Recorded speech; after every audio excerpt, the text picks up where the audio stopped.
अभी तक काफ़ी कुछ कवर कर लिया है। उत्तराखंड के राष्ट्रीय उद्यान पढ़ लिए हैं, उत्तराखंड के वन्यजीव विहार के बारे में इन्फॉर्मेशन ले ली है, तो कुछ और इन्फॉर्मेशन यहाँ पर ले लेते हैं। उत्तराखंड के प्रमुख संरक्षण जो रिज़र्व है, जिनको कंजर्वेशन रिज़र्व भी कहते हैं, तो उनके बारे में कुछ इंपॉर्टेंट इन्फॉर्मेशन ले लेते हैं। तो उत्तराखंड के जो प्रमुख संरक्षण रिज़र्व है, जिसमें पहला है झीलमिल संरक्षण आरक्षित क्षेत्र।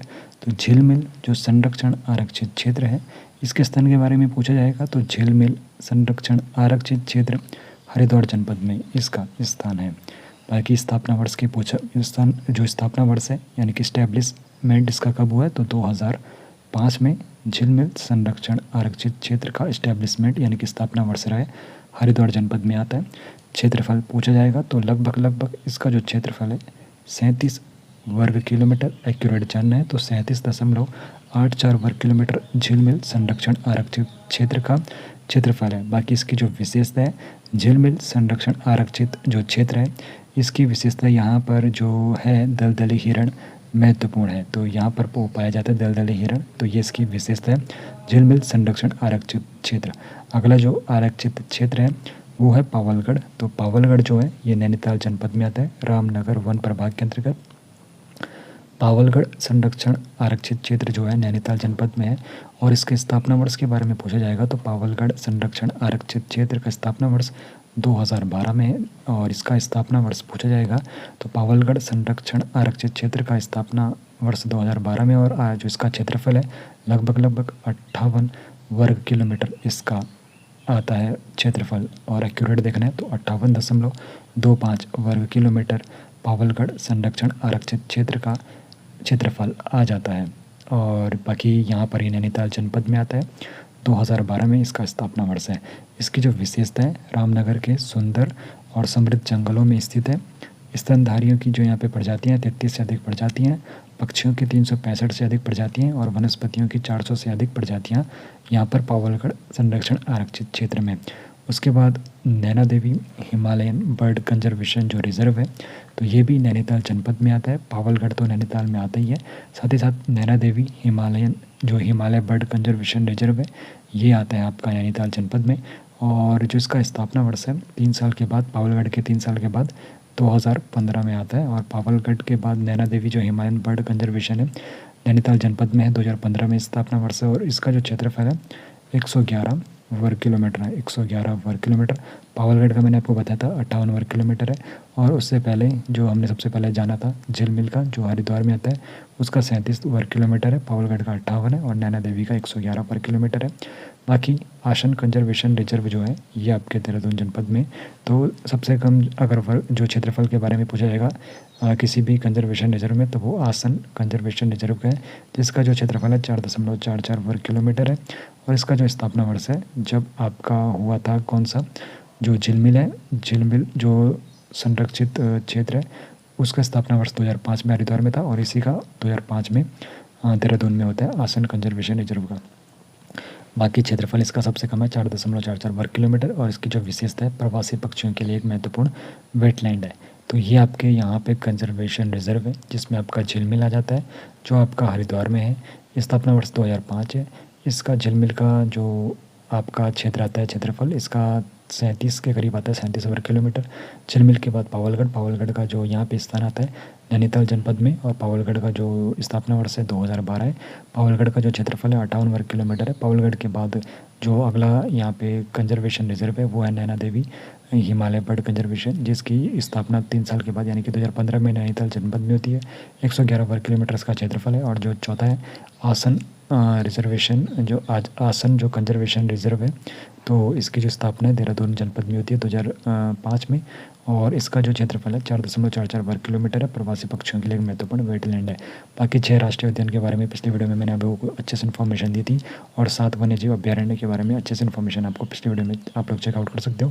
तो राष्ट्रीय उद्यान में जिम कॉर्बेट राष्ट्रीय उद्यान आपके जो आपके नैनीताल और पौड़ी गढ़वाल जनपद में फैला हुआ है। अगर सिर्फ इसके क्षेत्रफल के बारे में पूछा जाएगा तो इसका क्षेत्रफल 520.8 वर्ग किलोमीटर है। लेकिन अगर इसका पूरा कॉर्बेट टाइगर रिजर्व का क्षेत्रफल पूछा जाएगा तो 1288.32 वर्ग किलोमीटर है। तो ये आपको ध्यान में रखना है। तो पूरा कॉर्बेट टाइगर रिजर्व का जो क्षेत्रफल है वो 1288 वर्ग किलोमीटर के करीब है। और सिर्फ राष्ट्रीय उद्यान का पूछेगा तो 520.8 वर्ग किलोमीटर है। और सोना नदी वन्यजीव अभ्यारण्य का जो यहाँ पे क्षेत्रफल है 301 वर्ग किलोमीटर है। बाकी जिम कॉर्बेट राष्ट्रीय उद्यान की स्थापना 1936 में होती है और इसका नाम परिवर्तन होता है जिम कॉर्बेट राष्ट्रीय उद्यान में 1957 में। बाकी इसका जो पुराना नाम था हैली राष्ट्रीय उद्यान था। और उसके बाद बंगाल टाइगर के संरक्षण के लिए प्रसिद्ध है, ये भी आपको पता होना चाहिए। और नंदा देवी राष्ट्रीय उद्यान जो है, नंदा देवी राष्ट्रीय उद्यान आपका आता है चमोली जनपद में। 1982 में इसकी स्थापना वर्ष है। और नंदा देवी राष्ट्रीय उद्यान का जो क्षेत्रफल आता है 630 वर्ग किलोमीटर के अंतर्गत आता है और उच्च हिमालय जैव विविधता के लिए प्रसिद्ध है और यूनेस्को विश्व धरोहर स्थल का ये हिस्सा है। उसके बाद फूलों की घाटी जो राष्ट्रीय उद्यान है, इसकी स्थापना वर्ष भी 1982 में होता है। इसको 2005 में राष्ट्रीय उद्यान की संज्ञा दी गई, किसके द्वारा? यूनेस्को के द्वारा। बाकी इसका जो क्षेत्रफल है सबसे कम है 87.50 वर्ग किलोमीटर और अल्पाइन फूलों की अनूठी विविधता के लिए प्रसिद्ध है, यूनेस्को विश्व धरोहर स्थल का ये हिस्सा है।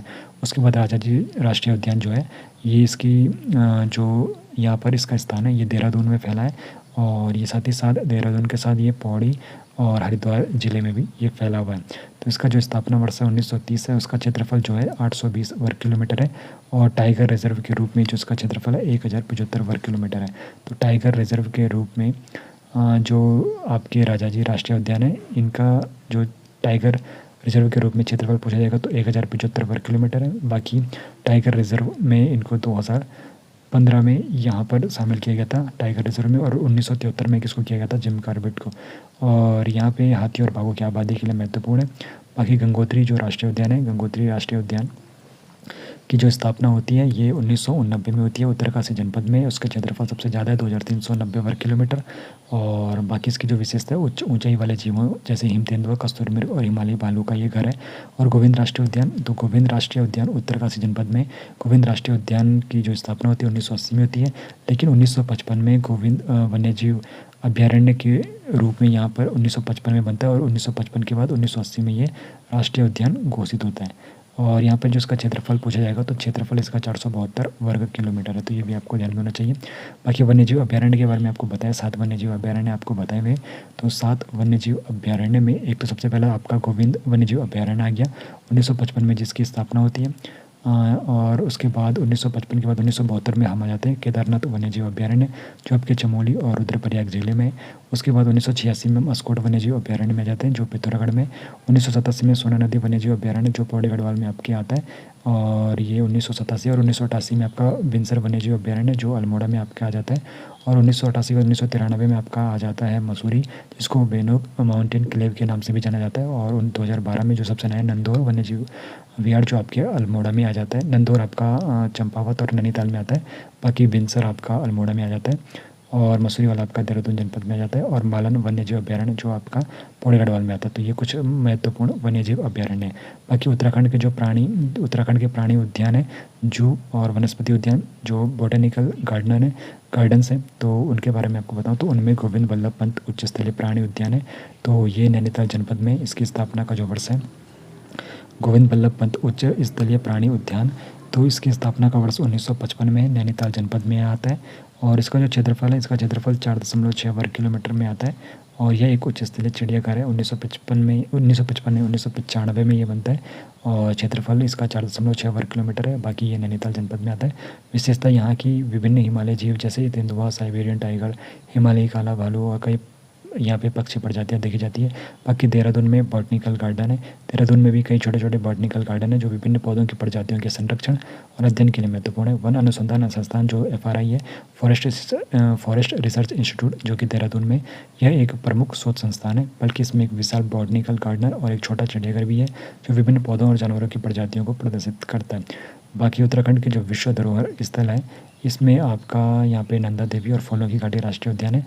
नंदा देवी को 1988 में शामिल किया गया था और फूलों की घाटी को 2005 में, दोनों चमोली जनपद में आते हैं। और बाकी स्थापना वर्ष आपको बता दिए। नंदा देवी राष्ट्रीय उद्यान 1982 में बनता है और 1988 में इसको फूलों की यहाँ पे विश्व धरोहर स्थल के रूप में घोषित किया जाता है। फूलों की घाटी भी 1982 में बनता है और 2005 में इसको विश्व धरोहर स्थल के रूप में शामिल किया जाता है। क्षेत्रफल नंदा देवी का 630 वर्ग किलोमीटर है और फूलों की घाटी का 87.5 वर्ग किलोमीटर है। बाकी यह क्षेत्र अपनी अद्वितीय उच्च हिमालयी जैव विविधता विशेष रूप से दुर्लभ पौधों और जानवरों की प्रजातियों के लिए जाना जाता है। और उत्तराखंड में जो बायोस्फीयर रिजर्व है, तो उत्तराखंड में बायोस्फीयर रिजर्व में है ये आपका नंदा देवी बायोस्फीयर रिजर्व। तो उत्तराखंड में एक बायोस्फीयर जो रिजर्व सबसे ज़्यादा है, जिसको यूनेस्को के मैन एंड बायोस्फीयर कार्यक्रम का हिस्सा है। तो मैन एंड बायोस्फीयर रिजर्व का कार्यक्रम का जो हिस्सा है वो है आपका नंदा देवी बायोस्फीयर रिजर्व। तो नंदा देवी बायोस्फीयर रिजर्व जो है चमोली जनपद में आता है, और साथ ही साथ बागेश्वर और पिथौरागढ़ जनपद में भी ये फैला हुआ है। चमोली, बागेश्वर और पिथौरागढ़ जनपद में नंदा देवी बायोस्फीयर रिजर्व फैला हुआ है। बाकी इसका स्थापना वर्ष पूछा जाएगा तो 1988 भारत का ये दूसरा बायोस्फीयर रिजर्व है। तो 1988 में इसका स्थापना वर्ष है, जब इसने विश्व धरोहर में ये घोषित हुआ था। तो उस वर्ष इसकी स्थापना हुई थी नंदा देवी बायोस्फीयर रिजर्व की।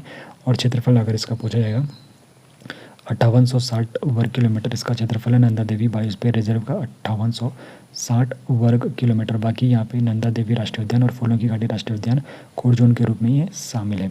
5860 वर्ग किलोमीटर इसका क्षेत्रफल है। और विशेषता यह है, यह उच्च हिमालय पारिस्थितिकी तंत्र के संरक्षण के लिए स्थापित किया गया है। इसमें विभिन्न प्रकार की वनस्पतियाँ और जीव जंतु पाए जाते हैं, जिनमें हिम तेंदुआ, हिमालय कस्तूरी मृग और दुर्लभ पक्षी शामिल है।